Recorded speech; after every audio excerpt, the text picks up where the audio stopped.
speak, I would like to say, my name is Erik Molvar. I'm the Executive Director of Western Watersheds Project, which is an organization that's dedicated to protecting and restoring wildlife and watersheds throughout the American West, focusing on public land.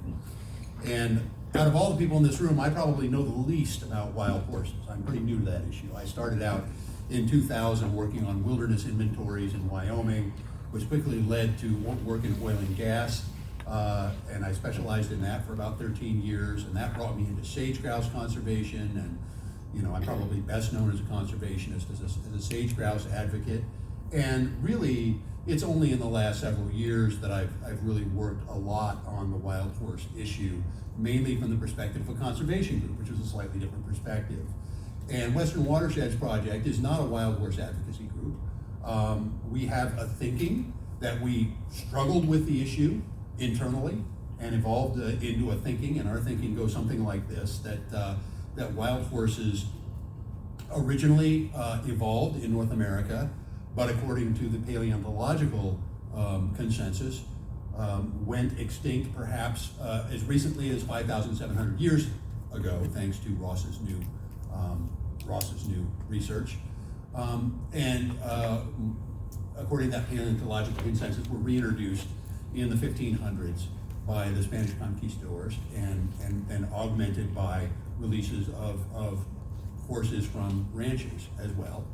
But also there is an ethnohistory that's been done out of the University of Alaska Fairbanks of Native American oral traditions that states that wild horses never went extinct in North America and were continuously here. So there's a bit of a unresolved question there. And we just live with that unresolved question. But certainly, wild horses, from our perspective, coexist with all the other species on our public lands, but overwhelmingly, it is domestic livestock that are causing the primary impacts on these public lands. And as I'll discuss in my talk, we'll talk about some of those numbers. But the wild horses are consistently scapegoated for damage that is actually being caused by domestic livestock on public lands. And the BLM is pointing to wild horses as a means for getting out of accountability for their mismanagement of domestic livestock on public lands. And that's very clear to us. So we'll go ahead and launch in here. And I always want to start with a photo of what healthy rangelands in the American West actually look like, because almost nobody has ever seen them, because the predominant condition of Western public lands is degraded by overgrazing from cattle and sheep.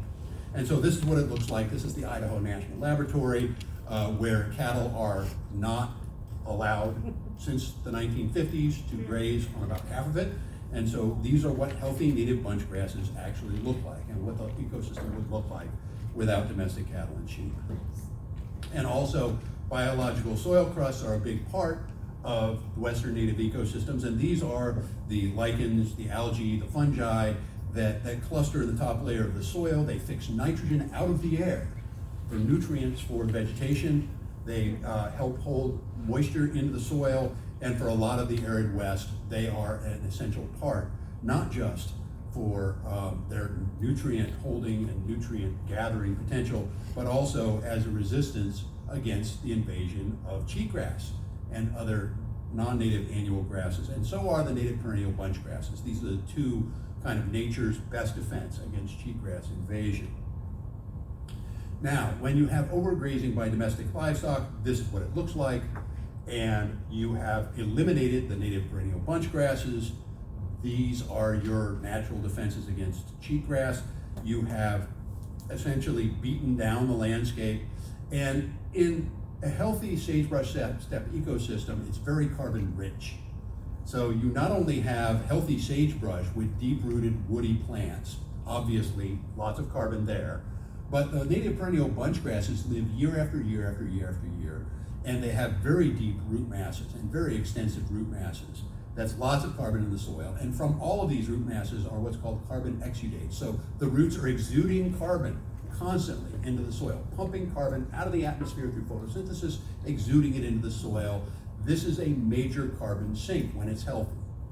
And it's even more important, some believe, than forests as carbon sinks. And the reason is that forests carry all their carbon above ground. And the native coniferous ecosystems our western forests are fire dependent. They're going to burn, whether on a 100-year cycle or a 250-year cycle or a 350-year cycle, depending on the species of tree. Those forests are going to burn, and they're going to release a lot of that carbon back up into the atmosphere. These sagebrush ecosystems here are going to retain their carbon in the soil, even in the case of a fire. So when you have overgrazing that eliminates the perennial bunchgrass, you are depleting the carbon reserves, and that ecosystem, which used to be a huge carbon sink, becomes a huge carbon source, hemorrhaging carbon into the atmosphere. And once you have overgrazing that looks like this, you are setting the table for the invasion of cheatgrass. And here's a photo of cheatgrass burned on the left, unburned on the right. And so what initially happens with this cheatgrass invasion is that the livestock has so beaten down the understory of the sagebrush that the cheatgrass moves in and basically takes over the understory. Then, after the cheatgrass is taken over, then you get fire. And fire finishes off the ecosystem by eliminating the sagebrush themselves, because sagebrush do not sprout from their roots like some other shrubs do. So at that point, you move the entire landscape into an annual grass monoculture, which has no habitat value for wildlife, and at the same time is going to give up all of its carbon at the end of every 6-week growth cycle. Okay, so this is a major problem. It's an ecological problem, it's a climate problem, and it's spreading by the millions of acres all over the western public lands. And once you get the cheatgrass in, of course, you get fire frequencies that are rapid and unnatural. So in a native sagebrush ecosystem, the natural fire return interval is about 250 years for Wyoming big sagebrush, maybe 40 years for mountain big sagebrush, which is more often in mountain areas. Once you get cheatgrass, it can be as rapid as 3 to 5 year cycles of fire, but certainly 30-year cycles of fire are very common. So these big, extensive fires that we're seeing in the western basins are caused in their root by cattle overgrazing and sheep overgrazing. So this is the context that we come to the wild horse issue from looking at is the degradation of western rangelands, which predominantly is by cattle and sheep.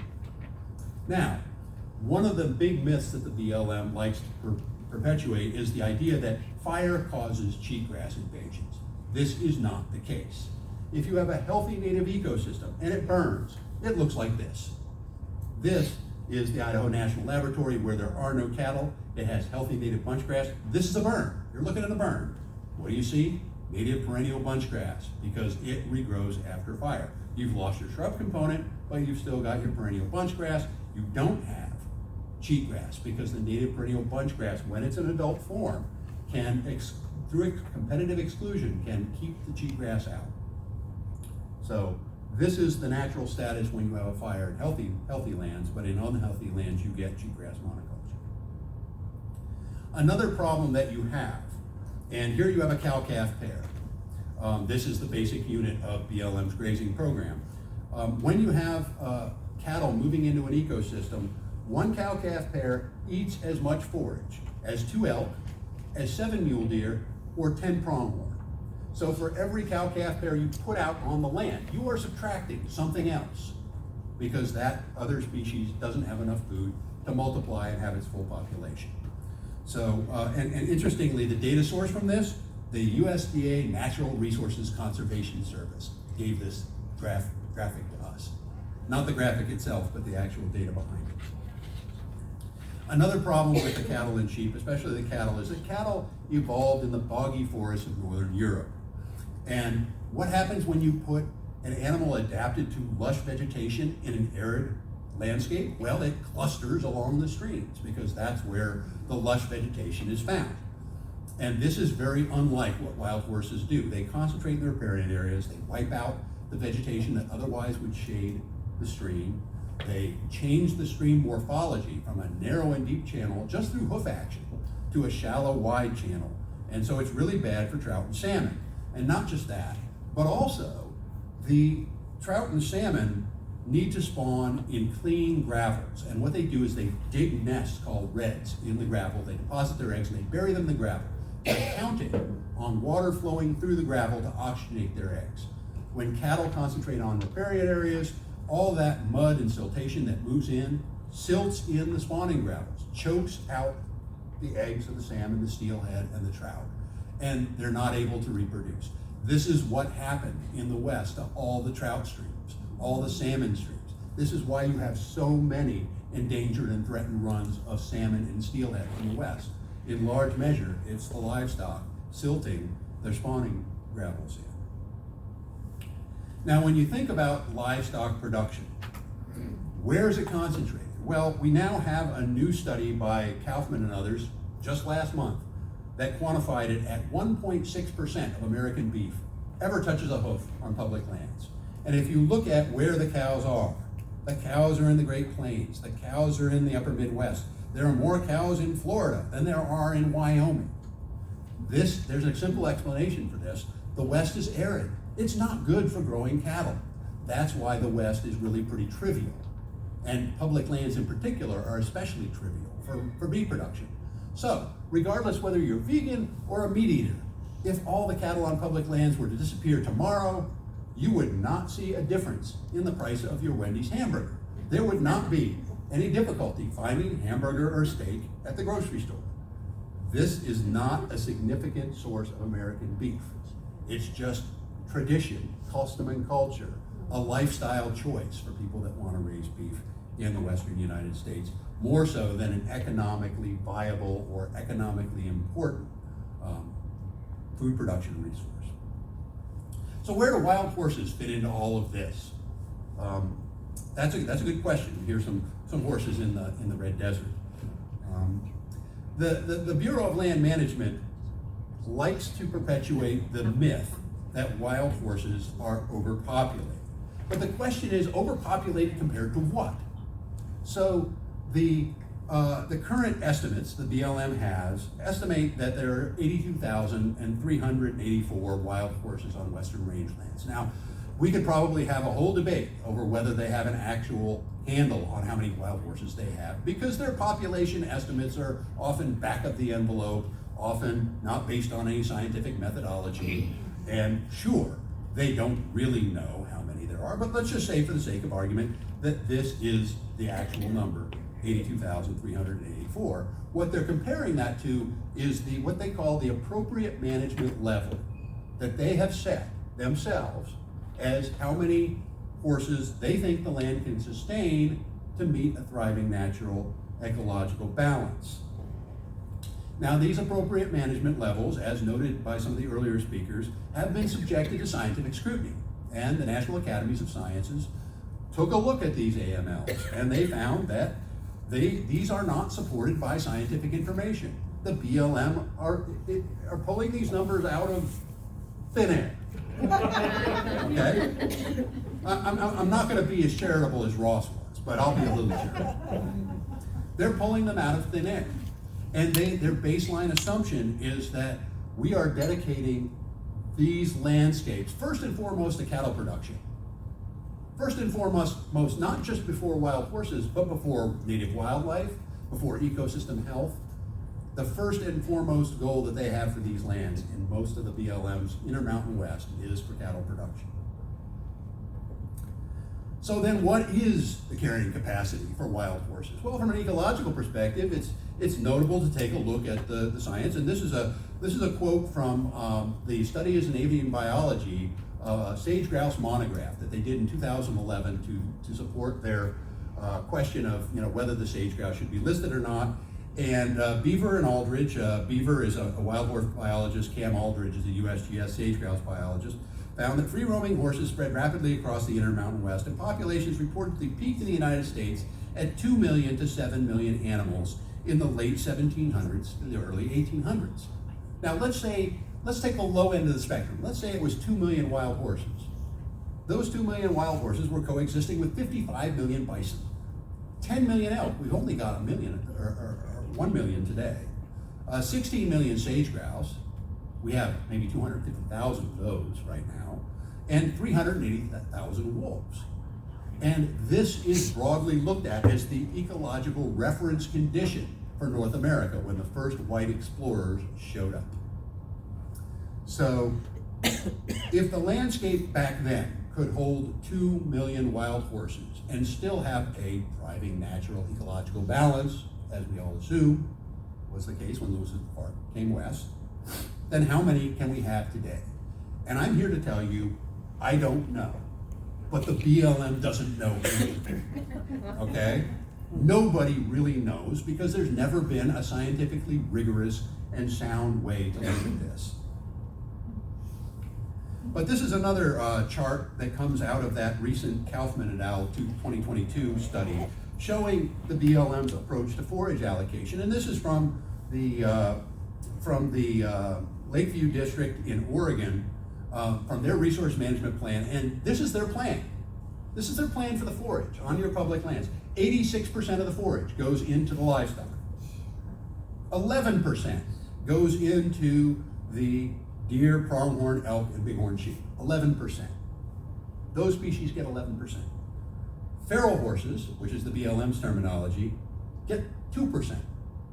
And this is pretty much what you get all over the West. This is not an aberration. This is the norm. And this is the BLM's approach to land management, is that the cattle, the sheep, they get the lion's share. Everything else gets a tiny little bit. In fact, on most grazing allotments, you will find that 50 to 65% of the annual forage production, year-round, is allocated to domestic cattle and sheep. And then everything else that has to live on that land, not just wild horses, but elk, but deer, but grasshoppers, and jackrabbits, and Mormon crickets, has to make its living on the leftovers from that lion's share being subtracted for the domestic livestock. This is a really interesting chart, and I know it's very busy, but this was provided by our friends at Wild Horses BLM and Logical Solutions. And for those of you who have been paying a lot of attention, this is a troll farm for the livestock industry. They provided this chart. According to this chart, their chart, beef cattle only in the western states, there are 5.7 million cattle on all land jurisdictions. And there are 82,384 wild horses. Their argument was, well, that makes the wild horses overpopulated. Well, how overpopulated are the beef cows? Well, I would argue that wildlife don't respect public-private land boundaries. So these 5.9 or these 5.7 million cattle are impacting wildlife on public and private lands to a much greater extent than are the wild horses. And that's really the take-home message here. According to this chart, the ratio of beef cattle to wild horses is 69-1 in the western states. We did an analysis of just the animal unit months authorized on federal public lands versus the wild horses on federal public lands, and we came up with a ratio of 12.5 cattle, beef cattle, for every wild horse. And that assumes those beef cattle are out there 12 months of the year, which the beef cattle are, of course, many times out there for 3 months and then taken off, but they're in much larger numbers. So the idea that there is an overpopulation of some large herbivore out there is true, but that large herbivore is the beef cattle. Now, one of the things that happened relatively early in my Western Watersheds Project career, about 5 years ago, that really caught my attention was I was in a meeting with the field office manager of the Ely field office in Nevada.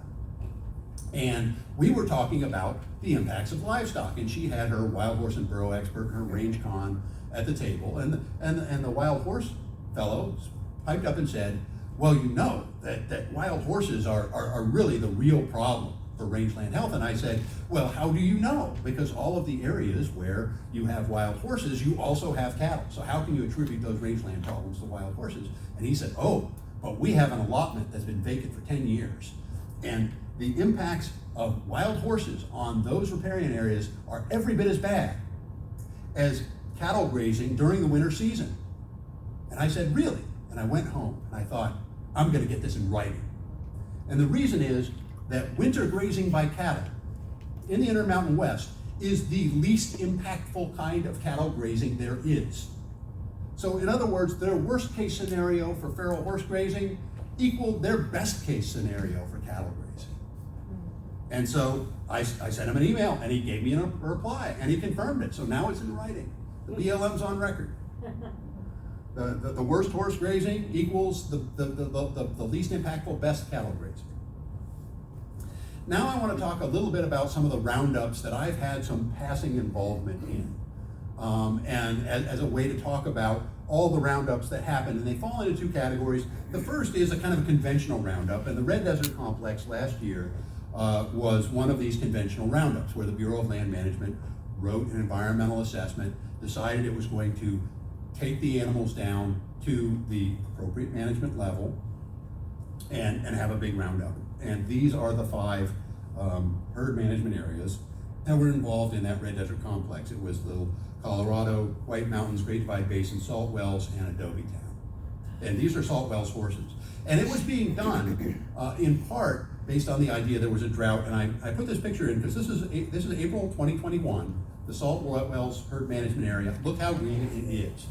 It was that green all summer in Salt Wells. There were storm tracks across the Red Desert going from southwest to northeast where there were bands of really green vegetation. The entire Salt Wells HMA was in great shape.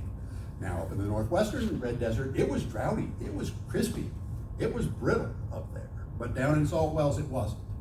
They went ahead nonetheless. Now the first thing they tried to do is they tried to have a new draft management plan revision so they could change all of the appropriate management levels, and they wanted to change 4 of the 5 areas down to 0 wild horses. And they did this despite the fact that they admitted that these areas were already meeting the thriving natural ecological balance. Now, under the Wild Horses and Burros Act, they're supposed to be setting the AMLs to meet thriving natural ecological balance, and logically, if you're already meeting the thriving natural ecological balance with more than 5,000 horses, then the appropriate management level is probably somewhere north of 5,000 animals. And we caught them at this, basically, in our comments, and they saw that they were going to get sued. So they dropped the plan amendment, and they went ahead with a roundup based on the old appropriate management levels that were codified in the 1999 Green River Resource Management Plan, knowing that based on legal precedent, that if we tried to sue for them rounding up the horses down to those old AMLs, arguing that the old AMLs don't have anything to do with the thriving natural ecological balance, they had a gotcha, which was that those AMLs were set in 1999, well past the 6-year statute of limitations. So we couldn't get them. So even though it was illegal, you can't sue. That's the statute of limitations. It's a pain in the butt. So anyway, these are the numbers that they ended up managing for in the post-roundup animal unit months, and this is the bottom line.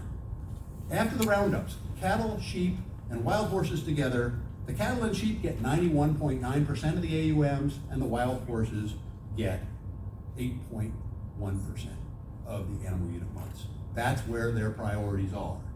This tells you more about the BLM's management and what they are prioritizing than maybe anything else that I can show you. Then let's talk about the Onaki Roundup, because this was an emergency gather.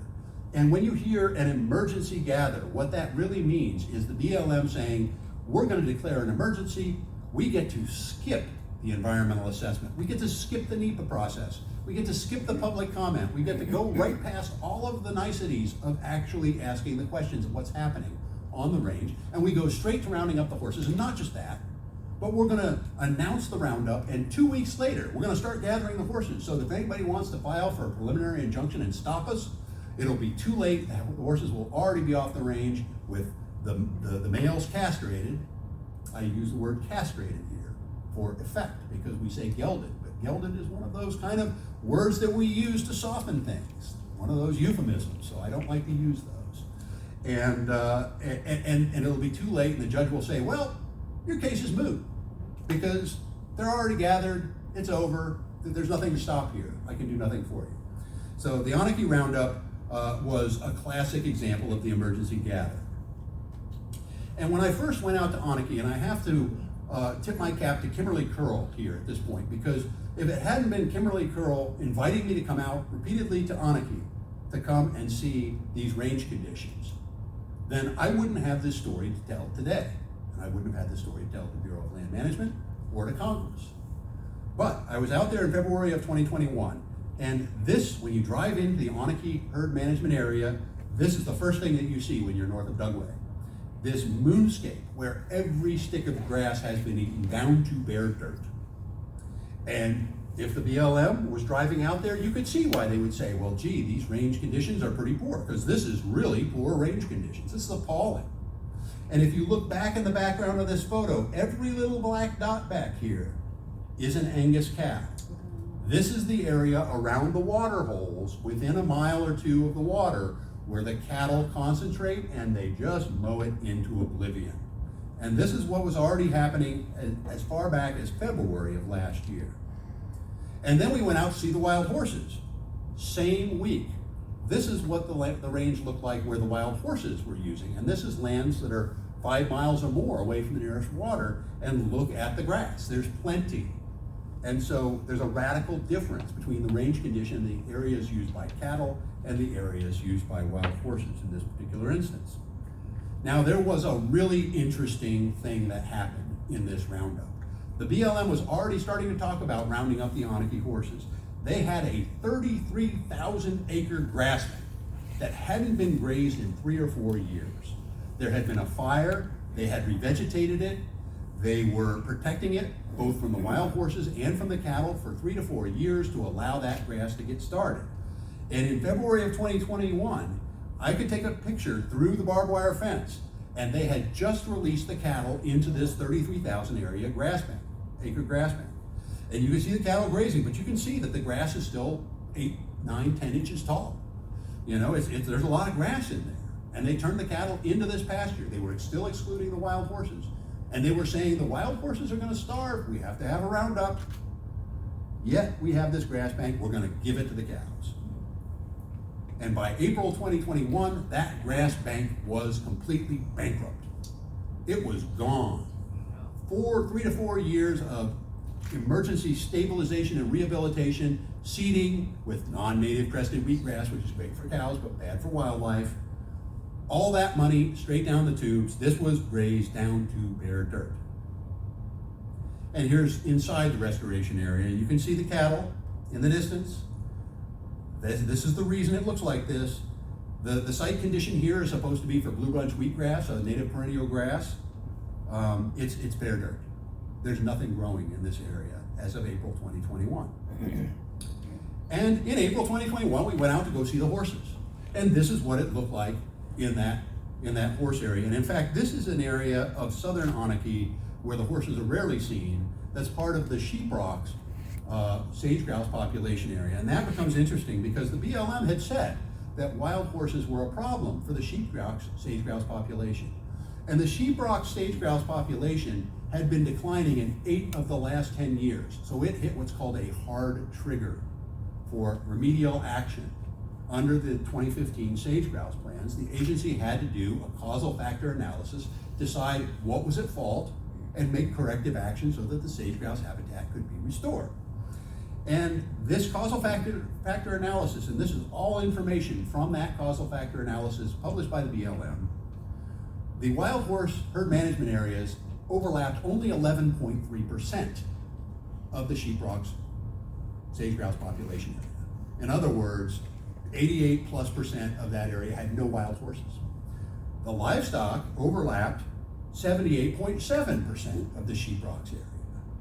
Yet, wild horses were a moderate contributing factor to the sage grouse decline, and livestock were a low contributing factor to the sage grouse decline, even though they were ubiquitous in the sage grouse area.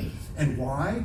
Currently, there's no information to suggest that current grazing practices are improper, or that current grazing practices are negatively affecting sage grouse or their habitats in the sheep rock population area.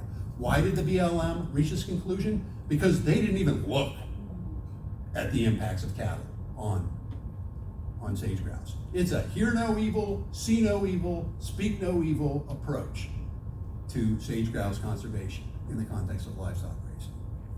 Blame it on the wild horses. This is not the first causal factor analysis that I've seen that looks like this. In fact, if you look at the causal factor analysis for the Crowley Pack in eastern Oregon, it's even worse. There they said that the wild horses were a severe effect on the wild horses, and they only had 7% overlap with wild horse population area. And again, wild and cattle in that one were not a factor in the decline because livestock were managed by the BLM, and therefore they couldn't possibly be having a negative effect on sage cows.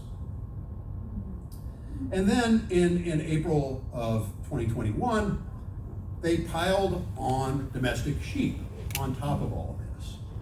So to add to the wasteland that had been created by the cattle, 1,500 sheep piled into the area, adding to the impacts.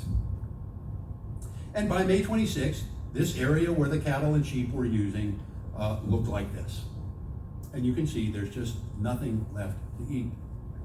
So the BLM said, essentially, that the wild horses were in big trouble, but in May of 2021, this is the area where you find the wild horses, and you can see that there's still green grass growing because the wild horses they forage more like bison than like cattle. They can go 10, 20 miles away from water. They spread their impacts over large areas, so they have a lighter ecological footprint. That's just the reality of the biology of the species and its herbivory behavior. And when we took a look at the actual authorized livestock AUMs, the BLM was claiming that 474 wild horses were too many for the range, and we needed to gather them up. It was an emergency. But they were authorizing the equivalent of 1,633 wild horses worth of cattle and sheep, assuming those 1,633 wild horses were out there year-round foraging. So essentially, the agency was approving 4 times as many as the maximum level of the Anarchy horses on exactly the same range, the range that the agency was supposed to be managing for the benefit of the wild horses. But instead, the wild horses were getting about 20% of the forage, and that was at 474 animals. They went ahead and said, we're going to remove 300 of them. And one of the most galling things was at this time, Friends of Animals had a lawsuit in federal court to stop this. And the field manager, Michael D. Gates, of the Salt Lake City field office, which was the West Desert field office, put in a signed declaration, a sworn affidavit stating that horses within the Anarchy HMA have an overall average body condition score of 4, which coupled with a poor range condition and lack of forage puts them at risk of a potentially rapid deterioration of body condition. Now, in April of 2021, I took this photo of these horses, and I don't know how to score wild horse body condition. I'm a moose biologist, okay? I'm not a wild horse biologist. But these ungulates are fat. That's a 9, actually. And he said further, if the July gather does not proceed as planned, it is likely the BLM employees, in accordance with BLM policy, will need to euthanize the animals as an act of mercy. What's this asshole's name and his phone number? Michael D. Gates. Michael Gates. So, I saw this and I said, can we get him for perjury, for lying under oath? Because it was obvious that he was telling a story that had nothing to do with reality. And we talked about it with the lawyers for quite a while, and they determined that he had put in just enough weasel words. And by saying, well, the horses are going to starve in the future, which nobody can know the future, that he could get off the hook on perjury charges. Unfortunately, and this is how the agency escapes accountability. A weasel word hair, a little bit of a, kind of Nostradamus prediction there, and they can get off the hook. Okay. So but this was essentially the justification for the roundup. That was the BLM's official excuse for having an emergency gathering. And again, these are what the horses look like. I mean, they were doing just fine. This was an April. a little bit of rain. There was one horse that looked like he might be in a body condition of 4. This is a horse called Old Man. And this horse has no front incisors. He's got gums. He's gumming the grass. He is starving. He's probably didn't survive the winter. But he's the only one I saw that looked like he was having any kind of struggles with body condition. And then the roundup started. And sometime in the middle of the roundup, the BLM announced that, lo and behold, the horses that they were putting in the corral weren't in such bad body condition after all. And they even went on to admit it in the press, in the Salt Lake Tribune. An official also acknowledged most horses taken off the range exhibited fairly good body conditions, contrary to earlier reports that many Onaki horses were suffering from lack of water and forage due to overpopulation and drought. So they admitted they messed up. They didn't need to gather these horses on the basis of any kind of starvation or drought. But they went ahead and finished the roundup anyway. And they changed their excuse from starving to drought. And then as soon as they were done with the roundup, the rain started. So let's talk about what are the implications of having these gathers. And from a fiscal standpoint, they're pretty appalling. On public lands, the ranchers are paying $1.35 an animal unit month. That compares to $23.60, which is the average rental for the same grazing on private lands. So they are getting a screaming deal from the U.S. taxpayer. When the wild horses are gathered and they're warehoused off range, long-term holding costs the American taxpayer $60 per animal unit month for the rest of that horse's life. So we're taking them off range that we value at $1.35 and then moving them to range that costs the taxpayer $60 a month. And here's the really sick part. A lot of these long-term holding facilities for wild horses are in the Midwest and the South in areas of high productivity where it's perfectly ecologically suitable for cattle production. So we are displacing cattle from areas that they are ecologically suited to in order to create room in the arid West for more cattle in areas where cattle are a square peg in a round hole that are causing tremendous ecological damage, and where the taxpayer is paying for the whole kit and caboodle. It's the biggest scam in the universe, and the ranchers are laughing all the way to the bank. And the reason is that they get more cheap AUMs in the West, and they're getting paid premiums to house the wild horses in the East.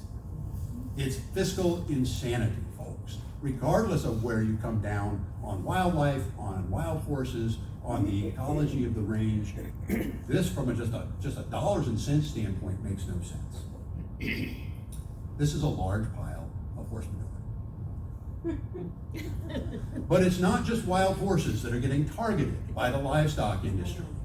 They essentially want to domesticate the entire West for livestock production, first, last, and foremost. And so they engage individually as ranchers in massive predator control efforts. They shoot every coyote they see. This is a photo that was shared by M&R Glasgow, who are ranchers who are bragging about the coyotes they killed on their ranch and strung up the carcasses along their fence line so everybody could see how much respect they had for the native wildlife.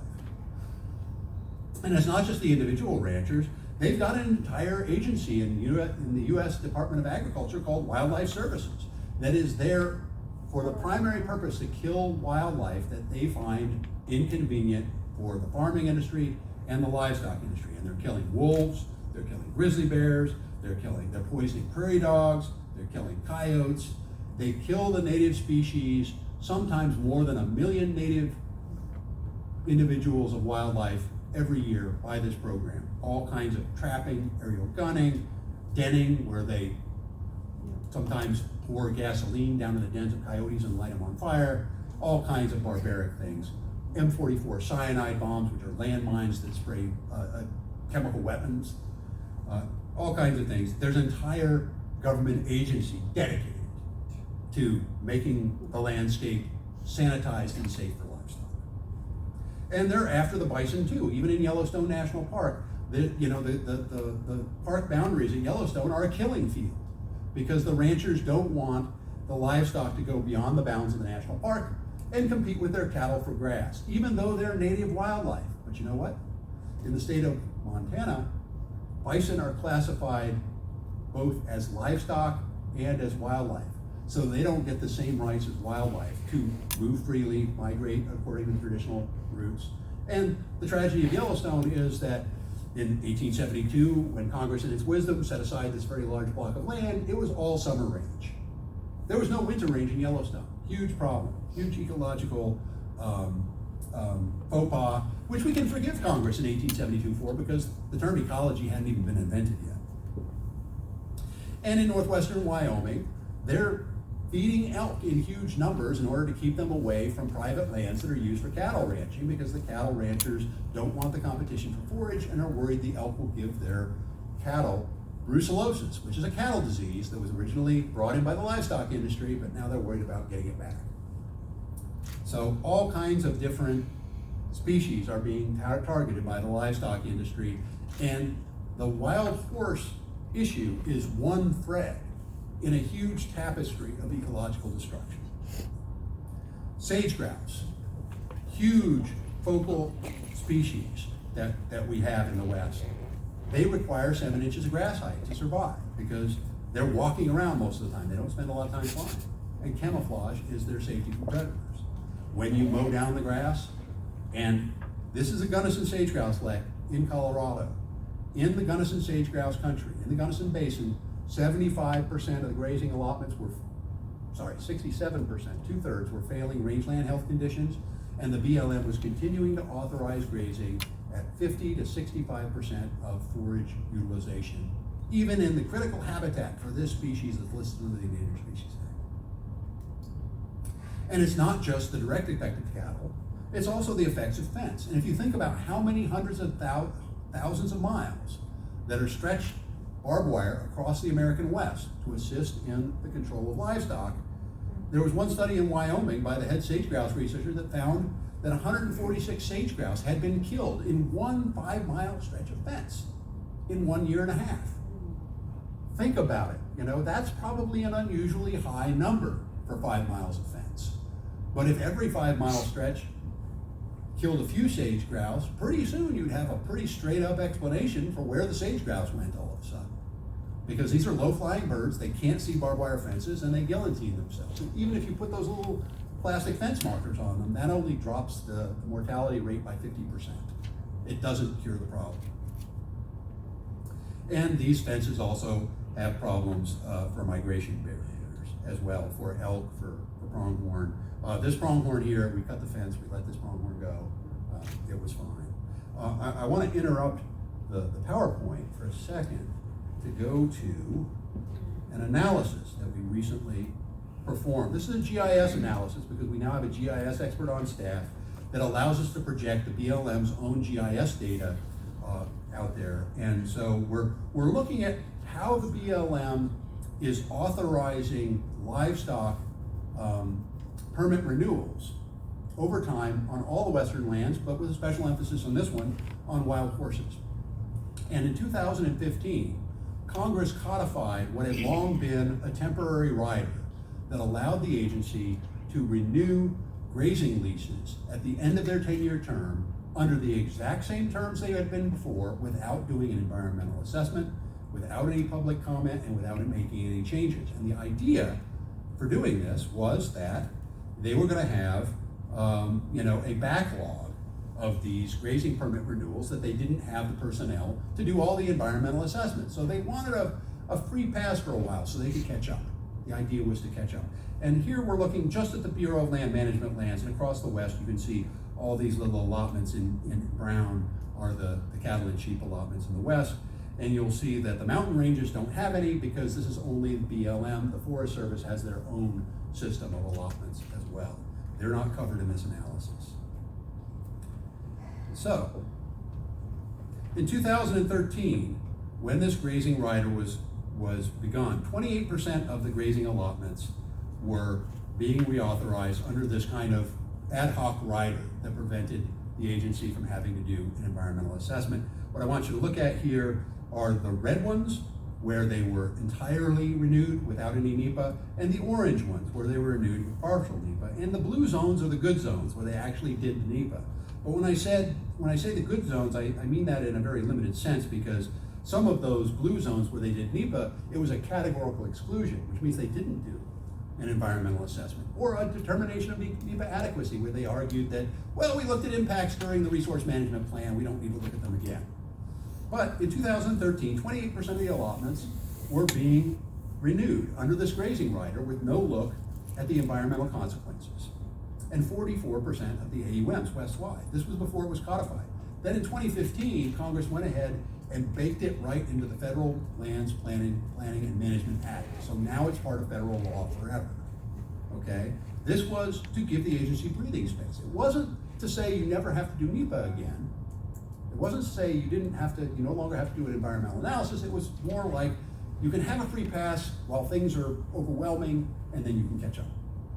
So by 2017, that number had grown to 38% of the grazing allotments, and more than half of the cattle and sheep AUMs in the West were being reauthorized at the end of their 10-year term without any new environmental assessment.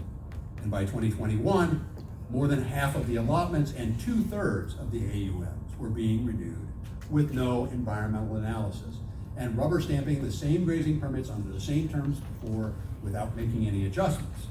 Now, why is this a problem? Well, first let's look by state, because it varies. In Montana, 27% of the allotments were renewed under the rider, so most of them were still getting NEPA. So the agency can do it. Montana proves it.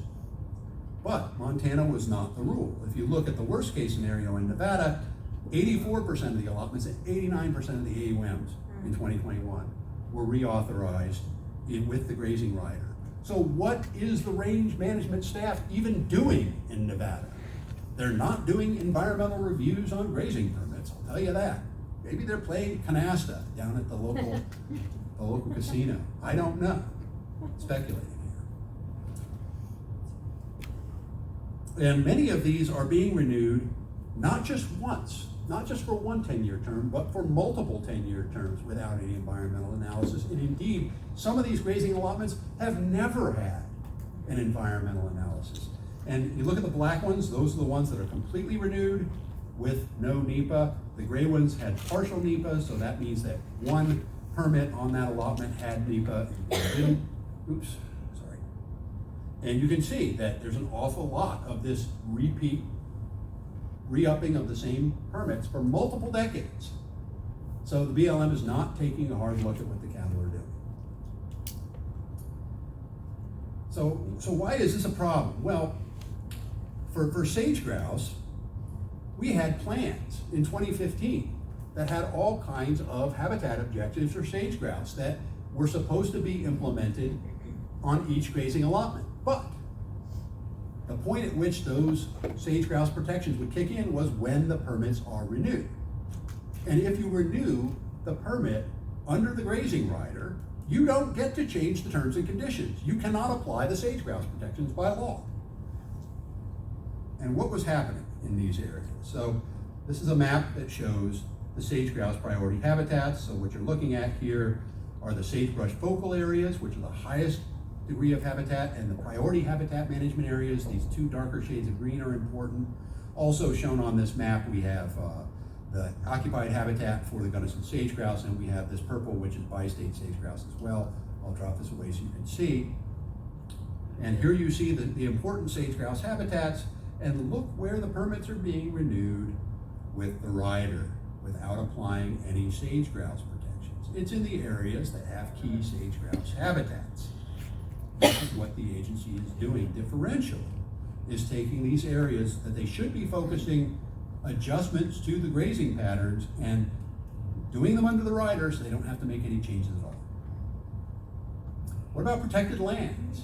We've got the National Landscape Conservation System out there, and we have all these national monuments, areas of critical environmental concern. National monuments are green, areas of critical environmental concern in turquoise. We have wilderness study areas in this light yellow color. And if you look at where those are being renewed without the rider, it's almost a 1-to-1. Look down here in Utah. That's Grand Staircase Escalante National Monument, Bears Ears National Monument, very high profile. These are areas where not only are they being renewed under the rider, they've been renewed more than once under the rider without doing anything to change the terms and conditions to reflect the need to conserve the monument objects, which by law they're supposed to be doing. And what about land health in the West? Well, PEER, we talked about them earlier, the Public Employees for Environmental Responsibility, did an analysis of the land health on all the allotments on BLM land in the West. And what you're looking at here in red are the allotments that failed land health standards because of livestock. And what you're looking at in this kind of gray shade are lands where they didn't look at the land health status. And the lighter shades of orange and yellow are areas that failed rangeland health status for some other reason that didn't mention livestock. And in some cases that I've looked at, it was because of cheatgrass, which is a byproduct of overgrazing by livestock. But, for the record, Peer, reported it just as the BLM said in their analysis. Now, interestingly, you might have seen, if you were paying really close attention, that Tracy Stone Manning made a presentation for the Public Lands Council, which is a livestock lobby group, and said, well, this peer study, we have some disagreements with this peer study. Well, the disagreements that the BLM has with the peer study are, there was one change in the data that the expert Peter Lattin, who did this GIS analysis for peer, made, which was that if the most recent reporting of the land health said that livestock weren't an issue, but they changed that without doing a new land health assessment, he went back to the last time they did a land health assessment and looked. And if they admitted it was livestock back in 2013, but they changed their mind and quietly erased livestock out of that assessment, he went back to the original because they hadn't done a new analysis to justify a change in the status. And that's the discrepancy that the director of the BLM was talking about. I don't think that she herself knew that. I think that her range staff probably just told her, well, this disagrees with our numbers, and that's all they told her, right? But the BLM was being devious and dishonest in its range program and its reporting. Peer was being honest. The peer results are correct. BLM's results are dishonest. And if you look at these areas where they know they're having rangeland health problems, these are also the very areas where they are renewing without NEPA. So in the areas where the agency not only knows it's having land health problems and knows it has a legal responsibility to change the grazing, they are reauthorizing the grazing permits under the old terms, so they are legally prevented from making any changes or adjustments. This is what's happening in the range program. Now let's look at wild horses. These are some cattle out in the Palomino Butte wild horse area that I saw while I was camping last summer. So in terms of the wild horses, these are the herd management areas that are currently occupied. And these are the areas that are getting renewed with no changes to the grazing permits and without any environmental assessment. And what this means is that at the same time the agency is saying the wild horses are overpopulated, we have an ecological crisis, we need to get rid of the wild horses for their own good, it is reauthorizing grazing permits without making a single adjustment. So the wild horses have to change, but the cattle and sheep have to stay the same. This is the agency's approach. This is, I think, pretty outrageous. And the same issue with the livestock land health assessments. Look at the areas that the BLM admits in the red that it has problems with livestock causing the rangeland health degradation. In many cases, it's the very areas that have wild horse herd management areas where they're supposed to be prioritizing wild horses. This is the modus operandi and the sickness in both the range management program and the wild horse and burro program inside the BLM. And here's the real damning statistics. Now, for all allotments, the average for all allotments, 54% of all allotments throughout the BLM system are being renewed under the rider now, so more than half.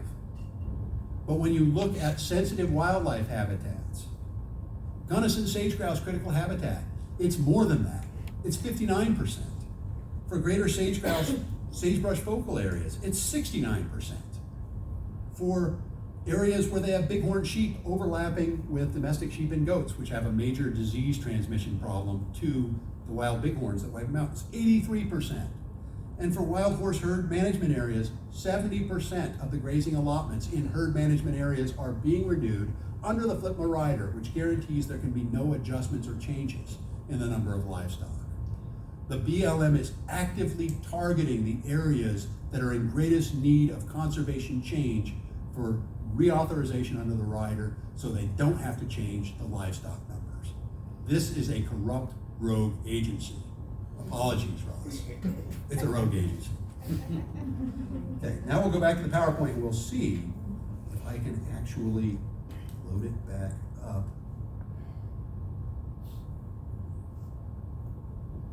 There's a trick. Holy buckets. Did it work? Yes. Okay, it looks different on my screen, but it's just fine on yours. So in addition to these problems, we talked about cattle and sheep, or sheep and bighorn sheep. This is another impact of livestock on the public lands. It's a hidden one because the Mannheimia hemolycta and the Mycoplasma ovonemoniae that are carried endemically by domestic sheep, they always have them. It's kind of like us having a cold. They spread to bighorn sheep herds and wipe them out. So that's another problem with the livestock industry. Now, Hart Mountain National Wildlife Refuge is really interesting because it had livestock grazing up until 1992, when the refuge manager decided that you couldn't have this kind of livestock grazing on a national wildlife refuge because it was interfering with the wildlife. And there was a study that was done by Batchelor and others in 2015 comparing photographs taken when the cattle were there and once they were gone. And so this is a spring on Hart Mountain in 1985. This is exactly the same spring taken from the same place in 2015, and you can see the level of recovery that you get just by subtracting the cattle. Same situation, here's a stream. On the left is 1988 when the cattle were there. This is what the stream looked like. By 2013, with the cattle gone, the stream looks completely different. And this is rewilding. It's rewilding by removing cattle. So what then shall we do? What are the solutions that are available to the wild horse advocates? Well, the first thing I would say is that wild horse advocates are legion. Look at the number of Facebook followers on the American Wild Horse Campaign page or the Cloud Foundation page. It's 500,000 people. The American public, for better, worse, or indifferent, loves wild horses. That's power. Things are really, really bad right now for wild horses and this issue. That's when big political changes can happen. When the pendulum swings so far to one end of the spectrum, it creates a lot of momentum. And if you can generate the numbers of people writing their congressperson, calling their congressperson, emailing their congressperson, that pendulum can swing very quickly the other direction. That's when the biggest gains are there to be made, is when it's darkest. It's dark now. So wild horse advocates have an opportunity that's a pretty major opportunity because the public interest, the American public, will look at this information and find it to be a tremendous injustice to them and their interests. Now, first of all, the BLM already has, in the Code of Federal Regulations, 43 CFR 4710.5, the authorization to close allotments to all species of livestock or single species of livestock to benefit wild horses. They can do that now. They have the authorization. They don't have to ask Congress.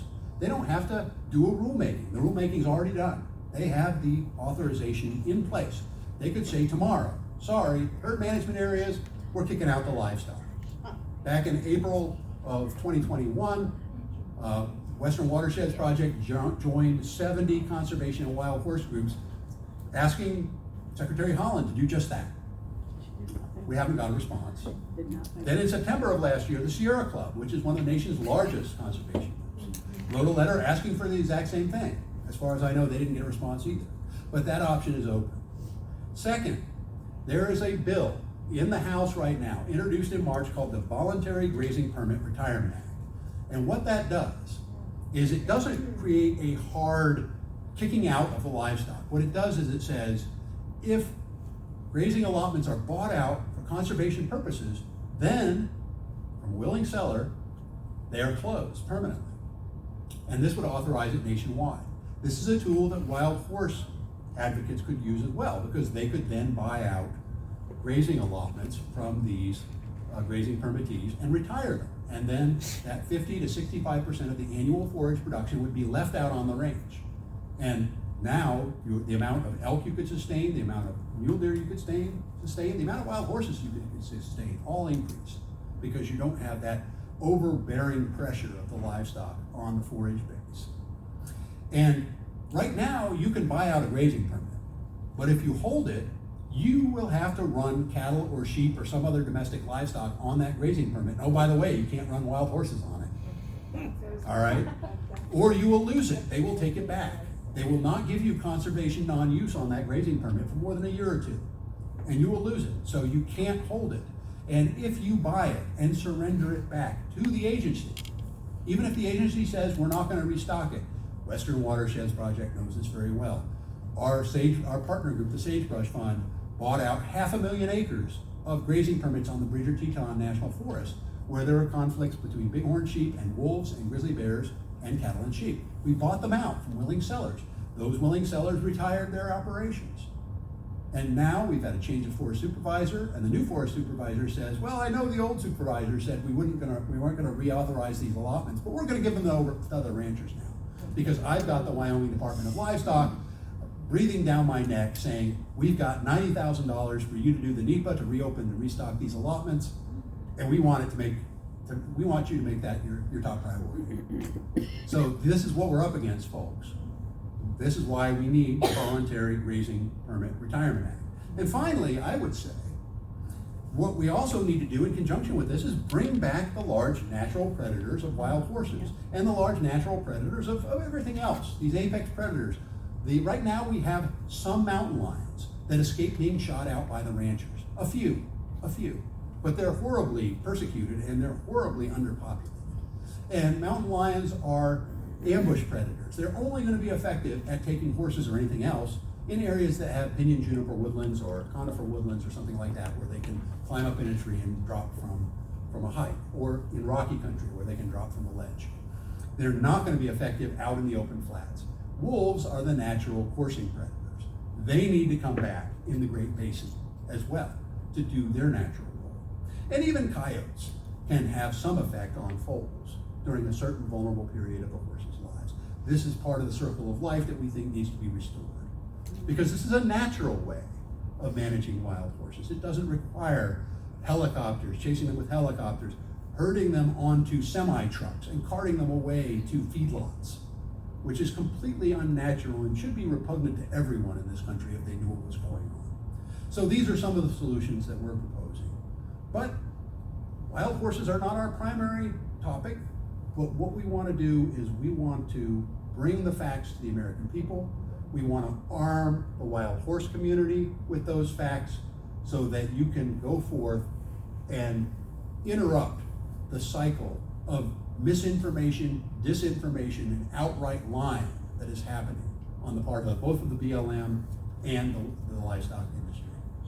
So thank you very much, and I'll be happy to take questions.